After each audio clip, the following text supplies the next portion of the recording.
Shaaloom ashamaa nagaan waaqayyoo isiniif haa baay'atu. Har'as viidiyoo tokkoon deebi'ee dhufeera.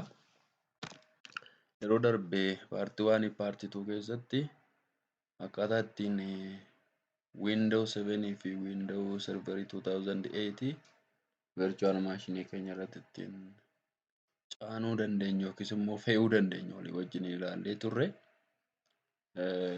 Virtual maashinii irratti jechuudha. Kunoo operating system kana lamaan walii wajjin caannee yookiis feenee turre. Har'a immoo seetingii isaa adjust goonee akkaataa ittiin jara lamaan wal qunnamsiifnu fi peer to peer network keessatti immoo faayila akkaataa ittiin fudhachuu dandeenyu resource operating system tokko irra jiru gara operating system gara biraatitti fudhachuudhaaf akkaataa ittiin hojjechuu dandeenyu walii wajjin ilaalla jechuudha. Kana gochuudhaaf isa yeroo darbee caannee turre yookiis fe'annee turre operating system kana lamaan banachuu qabna jechuudha. Paradaarii erga tokko bananna jechuudha. Erga tokko. Kanaafuu isa kanas Windows 7 startiin jenna. Windows Serveris immoo deebinee lamaanuu startiin jenna jechuudha. Lamaan isaanii akka nu jalqabanii fi wal bukkeetti yookiis immoo si'a tokko lamaanuu bananna.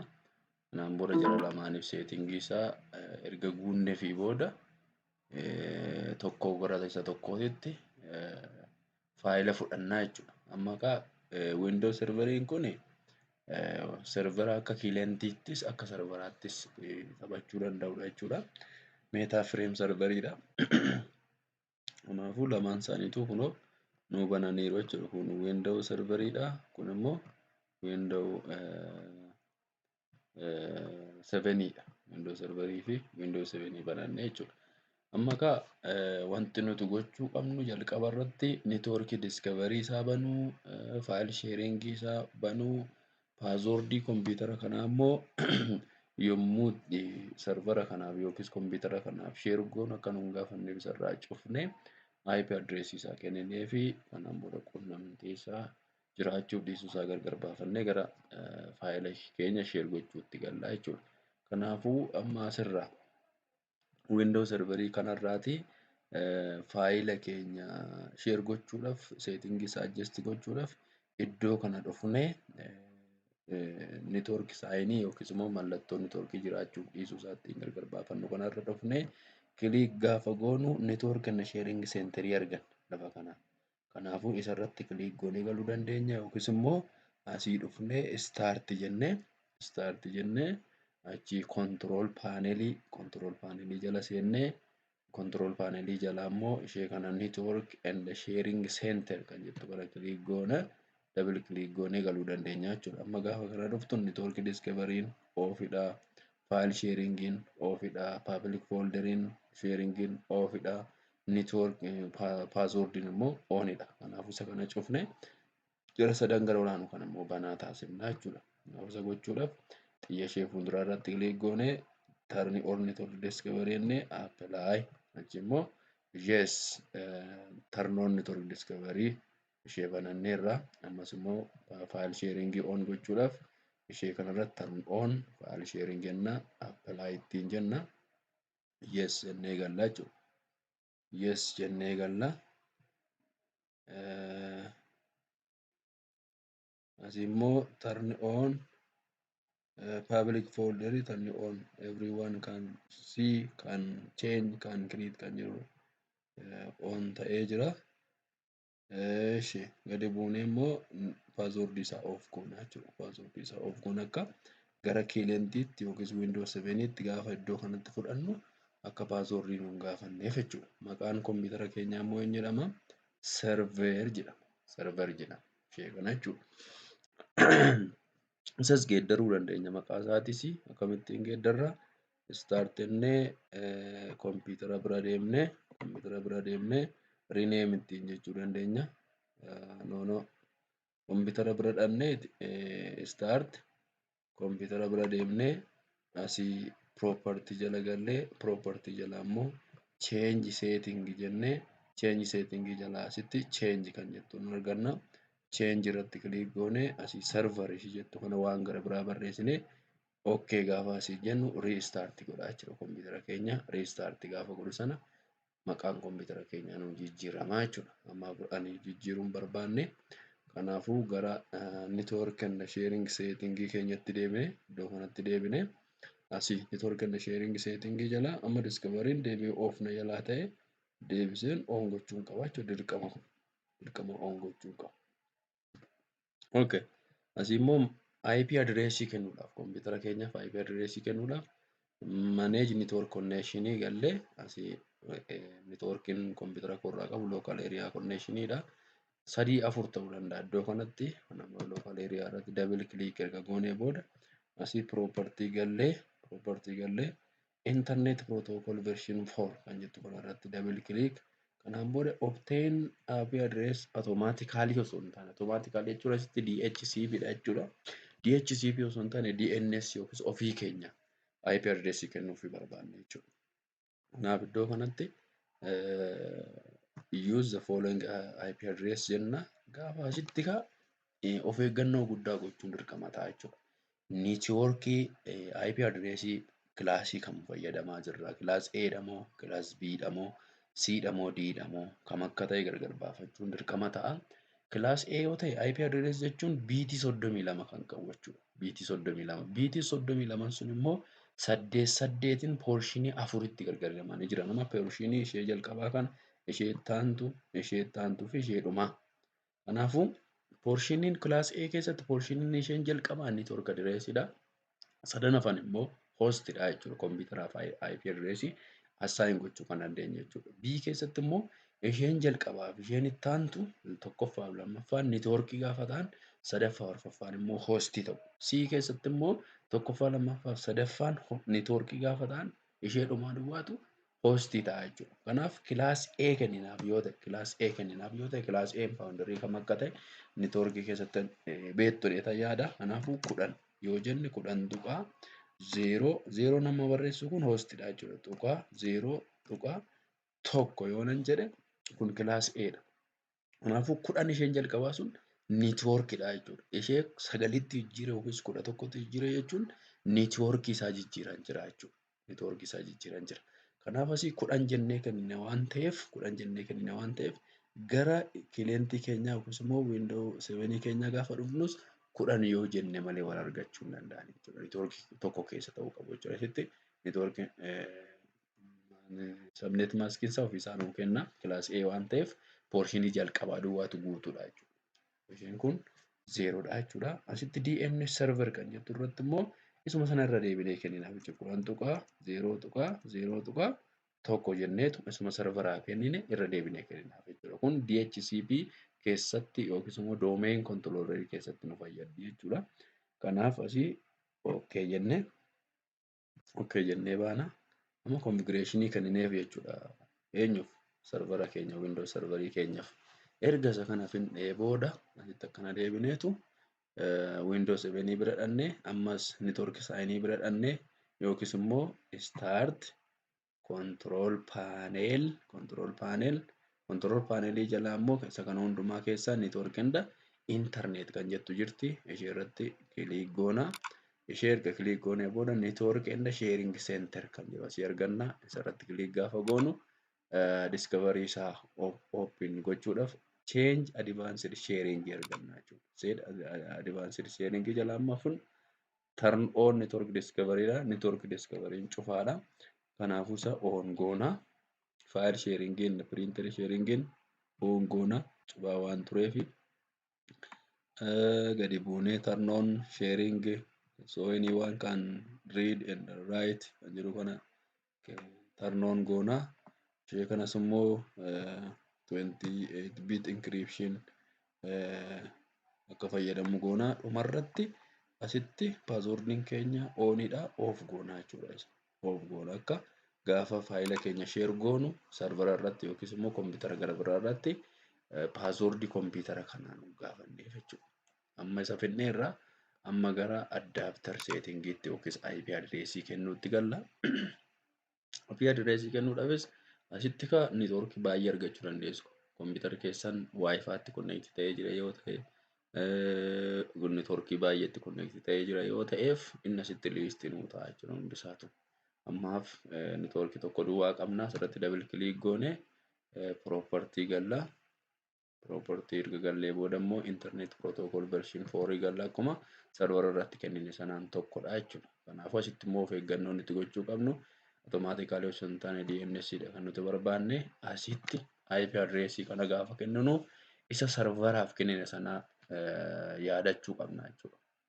Kilaasii kam kennine asitti amma 192 otoo jenneeti kilaasiidha inni kuni 168.1.2 otoo jenne this is class C IP address. Inni dura kennine immoo class A dha. Kanaafuu connect gochuudhaaf nu rakkisuu danda'a jechuudha. Kanaafuu asittis maal gochuu qabna? Class A 10.0.0 asitti 0 san jedhe kana afur gochuu hin danda'a jechuudha. Maaliif? Host address waan ta'eef. Garuu kurnan kana 9 godheera taanan naan fudhatu. Kurnan kana 9.0 otoo hin jedheeti this is different network from that network. Network sanarraa adda ta'a jechuudha. Kanaaf tuqaa 0 achitti tokkoon kenne asitti 2 kennuu hin danda'a. 200 kennuu hin danda'an barbaade kennuu hin danda'a jechuudha. Kanaaf sabneet maaskii automaatikaalii ofii isaanuu kenna. IP addressii DNS serverii immoo kanuma kompiitara sanarratti kennine kennuu qabna jechuudha. Meeqa kennine? 0.0 tokko kennine jechuudha. 0.0 kana kennine kanaan booda okay jennee baana jechuudha. Okay jennee baana. IP addressii kennineerra network discovery isaas immoo banneefirra settingii isaa finnee jirra jechuudha. Settingii isaa finnee jirra. Maqaa kompiitarri keenya wal qunnamaniiru yookiis waliin qunnamne kan jiru ilaaluudhaaf koomaandii promptidhaan koomaandii itti gashinee ilaaluu hin dandeenya. Akkam gochuu amma sarvara irra deemee start kanaan booda cmd command prompt cmd booda kanarratti maal goona ping eenyu ping goona asirratti kiilentii wajjiniin tokko ta'aniiru wal argataniiru kan jiru 0.0 meeqa kennineef turre 2 kennine turre kiilentiidha. Kanaaf wal qunnamaniiru kan jiru ilaaluudhaaf reply from this kanaaf argateera baayitii 32 TTL 128 naa deebiseera jechuudha. Reply argateera. Kana jechuun konneeshiniin jira jechuudha. Kiilentii wajjiniin wal argataniiru asirras dhumne akkasuma ping gochuu hin dandeenya jechuudha. Akkuma isa kanarratti ping 10.0.2 isa jenne kana asirratti immoo ping 001 jenne kan sarvaraa asitti gashine konneeshinii sana argachuu hin dandeenya jechuudha. Kanaan booda asirraati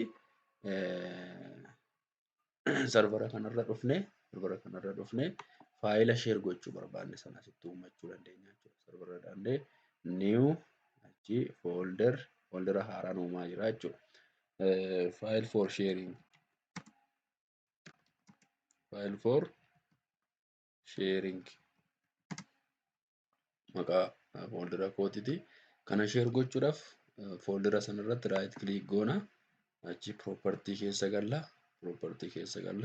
property keessa immoo batanoota gubbaa jiran kana keessa sharing kan jedhan irratti click goona sharing irratti click erga goonee booda share kan jettu batanii gara biraa arganna share achi eenyuuf share goona xiyyaasii kanatti irratti click gaafa goonu administrator guest everyone and create new user gaafa jennu kompiitara keenya irratti userii gara biraa uumuudha. Kanaaf everyone dhaaf mee share goonu everyone filannee asii add jenna jechuudha. Add gaafa jennu everyone administrator irratti nu dabalamti. Achi ishee fuulduratti permission dhaaf kan kennan permission isheedhaaf kenname immoo reader kan jedhudha. Reader kan jedhu jechuun jijjiiruu hin danda'u, delete gochuu hin danda'u, biraa haaraa uumuu hin danda'u keessatti dubbisuu garuu hin danda'a jechuudha. Mee kanuma kennineef ilaallu share jenna achi dan jennee gaafa baanu immoo asitti advanced sharing kanas immoo hojjechuu qabna jechuudha. Kanan hojjenne taanaan share nuuf hin godhu. Share this folder jennee permission kan jedhu irratti click gaafa goonu everyone in azirti everyone dhaaf kennamee ture full control yoo jenne dubbisuus uumuus delete gochuus hin danda'a jechuudha. Ammaaf kan nuti kennuu barbaanne read duwwaadha waan ta'eef akkuma jirutti dhiibnee okay jennee baana asii apply jenna okay jenna close jennee baana jechuudha. Close jennee baana. Amma gara kiilentii yookiis Windows 7 dhanneetu asii fooldara isaa irratti kiliik goone asii network kan jedhu irratti kiliik gaafa goonu maqaa kompiitara keenyaa asitti argachuu qabna jechuudha. Kunoo server kan jedhamu dhufeera. Kiilent kan jedhu immoo maquma kiilentii kanaati. Maquma kompiitara kanaati. Kunoo kiilent PC kan jettu isheedhuma kanaa jechuudha. Isheedhuma kanadha. Kanaafuu as servera kan jedhu immoo kompiitara keenya isa kanadha jechuudha. Kompiitara keenya isa kana gaafa bannu maal argachuu qabna? File for sharing kan jettu ishee kana argachuu qabna jechuudha. Kunoo file for sharing kan jettu. Kanaaf double click gaafa irratti goonu kunoo banuu danda'eera. Permissionii nuu kennamee ture immoo maalidha? Read only dubbisuu duwwaa danda'a jechuudha. Mee uumuu yaalla faayila ta'e. New rich document kana uumuu gaafa yaallu maalidha? Unable to create the file new rich text access is denied. Access denied naan jedha. Uumuu hin dandeenye jechuudha. Sababiin isaa read only waan naa kennameef write gochuu hin danda'u jechuudha. Kanaaf asitti isa jijjiiruufiidhaaf as dhuma dhufnee file for sharing irratti right click goone property jala achi sharing jennee asii immoo read only kan jennee ture.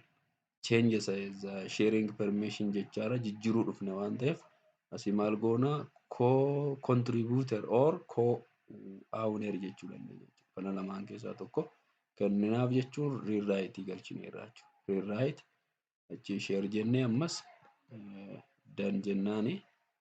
Achi immoo asii dhufnee immoo advanced sharing permission full control goona jechuudha. Full control jechuun that user can create, can delete, can modify. Jijjiiruus hin danda'a, balleessuus hin danda'a, haaras uumuu hin danda'a jechuudha. Okay jennee apply okay close goone asii gaafa akkuma duraa sana immoo faayila gara biraa uumuu yaalla asiiti. Text document kunoo nuuf uumeera jechuudha. Guutuu jennee maqaasaa banannee immoo isa keessatti waan barbaadne barreessuu dandeenya jechuudha. Welcome to our channel. Please subscribe it. Jenna moora kana save goone waan barreessinu barreessine save jennee gaafa baanu asii immoo dhufnee faayila sana asii argachuu dandeenya jechuudha. Guutuu welcome to our channel. Please subscribe it kan jedhu arganne jechuudha. Kanaafuu asirraa faayila kana meeshaarraa fudhannee window server irraatii gara window kiilent yookiis immoo window 7tti fudhannee jechuudha. Akkasuma window 7nis window serveriidhaaf faayila share gochuu danda'a jechuudha. Okay, isa sana yaaluudhaaf immoo ni wanne folder jennee kiilent file jenna. Akkuma isa sana ammas irra deemnee property jennaani. Property jala immoo sharing gallaa tokkumaa jechuudha. Server irratti hojjenne sana wajjiniin share jennaani eenyuuf everyoneidhaaf add jennaani rewrite or another permission then jennee gaafa baane advanced sharing jala galla share this folder permission samaadha full controlling kennaaf jechuudha. Kan barbaadan kennuu dandeessu jechuudha. Permission isaa dubbisuu duwwaa yoo ta'eef dubbisenneeni hojii gara biraas hojjechuu danda'a ta'e akka hojjetu gochuu dandeenya jechuudha. Amma kaa ishee kana share godheera. Servera kana bira deemee start kanaan booda immoo network jedhee network gaafa jedhu kompiitara kana wajjin wal qabatanii jiran hunda argachuu dandeenya jechuudha. Kiilent PC kan jettu PC ishee kanadha jechuudha. Kanaan booda gaafa banu maal argachuun qaba? client file kan jedhu argachuun qaba jechuudha. Kunoo client file nan banaa isa keessatti immoo asitti duwwaa ture. Asitti garuu permissionii naa kenname gargaaramee haaraa itti uumuu hin danda'a jechuudha. New what new folder darii gara biraa itti uumee kunoo asii naaf uumamaa jira jechuudha iddoo kanaati. Foldera sana keessatti immoo faayila gara biraa akka barbaanne gochuu dandeenya jechuudha. Maaliif nuuf eeyyamameera waan ta'eef. Text reach new text gaafan jedhu kan ammoo gaafa banu kunoo share ta'eera jechuudha. Okay. Kanaafuu faayila barbaanne kiilentii kanarraatii gara sarbararraatii gara kiilentiitti fudhanna jechuun this is peer to peer network. Peer to peer network dha jechuudha. Inni kun networkiin lamaanuu kompiitarri lamaanuu independent of danda'anii hin jiraatu. Kiilentii kana waan cufe sarbarri jiraachuu hin danda'a. Sarvara waan cufe kiilentiin jiraachuu hin danda'a jechuudha. Kanaafuu one computer cannot affect another computer maalatu kana jechuudha. Hiriyaadha jechuudha jarri lamaanuu. Aduma risoorsii qaban walii wajjiniin share godhatu malee hiriyaadha jechuudha. Asii immoo yoo barbaanne printeras share gochuu hin dandeenya jechuudha. Printeras share gochuudhaaf immoo printera haaraa uumuu nu gaafata. Printers kan jedhu irratti sarvara irra jira. Printers achi add printer jennee locally add printer jennaan asii. Add printer gaafa jennu local printerii dha moo network printer jedha. Local printerii add godhaa poortii kanarratti next jennaani. Achi immoo as keessa biraazerii dha moo kaanoonii dha moo siitizenii dha moo kami printeriin keenyaa kan jedhu gargar baanesti biraazer printerii dha. Kanas asii next jennee the name of the printer server printer server printer jennu next jennaani install naa gochaa jira jechuudha. Install naa gochaa jira. Share this printer so that other on computer can find and use it jedhee maqaa inni ittiin share ta'u server printer kan jedhamu next ittiin jenna finish jennaa jechuudha. Kanaafuu server printer kan jedhu caannannee jirra jechuudha. Server printerii. Kanaaf isa kanarratti right click goonee property keessa gallee property jala immoo security jala gallee kanaan booda everyone dhaaf share gochuu dandeenya jechuudha. Everyone kanaan booda asiitii kan print everyone dha add gochuu gara biraa userii gara biraa yoo barbaanne inni kuni everyone dhaaf maal jennee administrator dhaaf maa inni kan jedhu sana gargar baafachuu everyone irratti click goonee full controlii kennuufii hin dandeenya jechuudha. Yoo barbaanne immoo special permission or manage documents tokko kenneef dhiisuu hin dandeenya jechuudha. Kanaan booda advanced jala gallee akkasuma siimaa'edha. Print jedhu kennuufii qabna jechuudha. Print or full controliin kennaafii jira jechuudha. Asii okay dhe apply okay. Kanaan booda asiis immoo apply jennee okay jennee baana jechuudha. Kanaaf printera kana share godheera. Kanaaf as dhufnee immoo kiilentii keenya yookiin Windows 7 keenya irra dhufnee printer gaafa jennu device and printer kan jedhu arganna. Device and printer jala immoo printeroonni nuti qabnu ammaaf isaan kanadha. Add printer jenna. Maaliif ishee servera irraatii share goone sana argachuudhaaf asii immoo add network and wireless amma server printerii barbaadaa jirra waan ta'eef networkii bira dhufnaa jechuudha. Yoo waan keenya install gochuu barbaanne kana dhufna. Yoo networkii barbaanne immoo kanarra seennaa namoota add network asii maalidha server printer yoo arganneerra jechuudha. Server printer achi next ammallee next connecting to server printer on server jedha. Okay argateera jechuudha. Install driver isaa install naa godha. Booda naaf fixeera install ta'eera. Finish finish gaafan jedhe hoo server piriintarii naa dhufte biraazeriin dhufee naa galeera jechuudha. Biraazeriin dhufee naa galeera. Amma dookumentii keenya akka barbaannetti asirraatii print gochuu dandeenya jechuudha. Print gochuu dandeenya. For example client file jalatti dookumentii ta'e uumnee turre client file new file jennee iddoo kanatti waa barreessine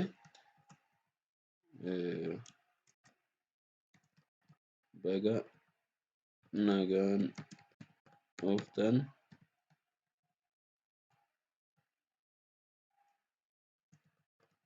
yaada keessan nuuf qooda hirrina qabnuuf jechuudha.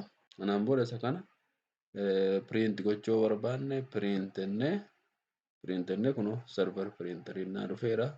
Achi print jechuu ni danda'a jechuudha. Print jechuu ni danda'a.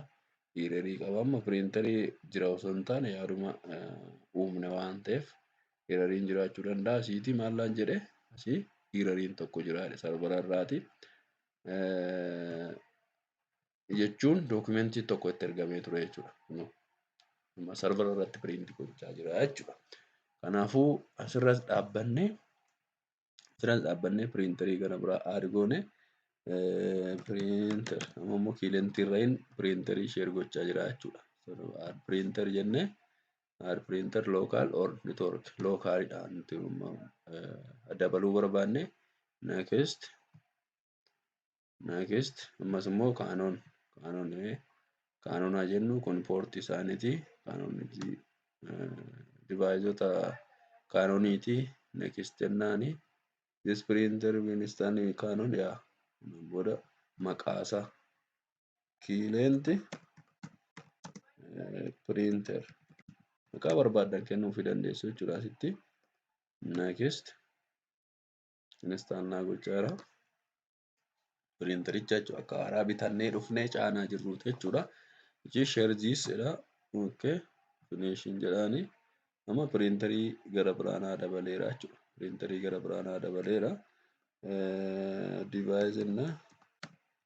Device and the printer. Isa kana jala gallee client nuti share godhanne kanadha. Client printer kan jedhu as hin jira. Right click irratti goone property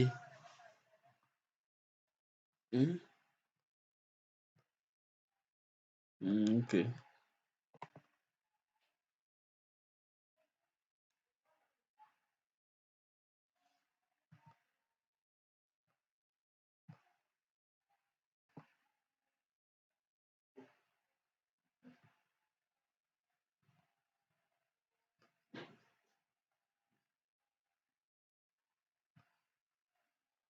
Okay.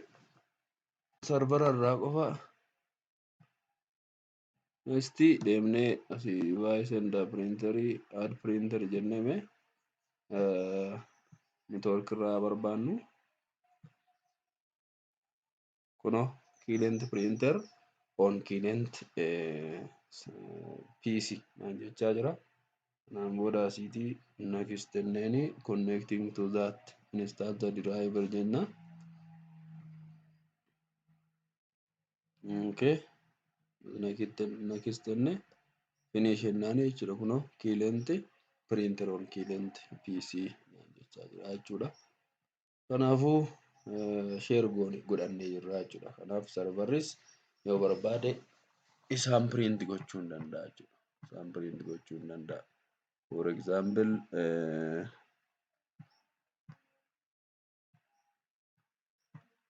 asii dookumentii file for sharing keessaa qabnu sana guutuu kana print gochuu barbaanne print kanaan booda kunoo server printer and client printer kan barbaanne keessaati tokkoon print gochuu dandeenya jechuudha.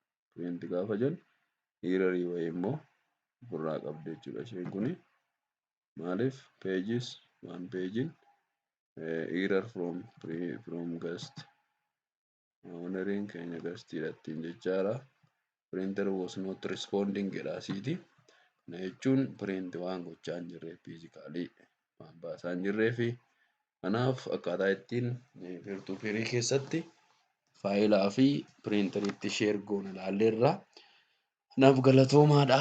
Nuu jiraadhaa. Yaada keessan koomentii jalatti nuuf hiraadhaa. Gaaffii qabdanis hir'ina jirus akka koomentii na gootan isiniinan jedhaa. Dadhabbiin jirus yoo jiraate, ciminni jirus yoo jiraate yaada keessan bilisaan naaf hiraa isiniin jechuun barbaada. Chaanaala kana immoo firii Yesuus isa jedhu sabiskiraayib otoo gootanii natti tola. Waaqayyo guddaa isaa isin haa eebbisu. Yeroon keessan yeroo eebbifamaa haa ta'u. Nagaan Waaqayyoo isin faana haa ta'u.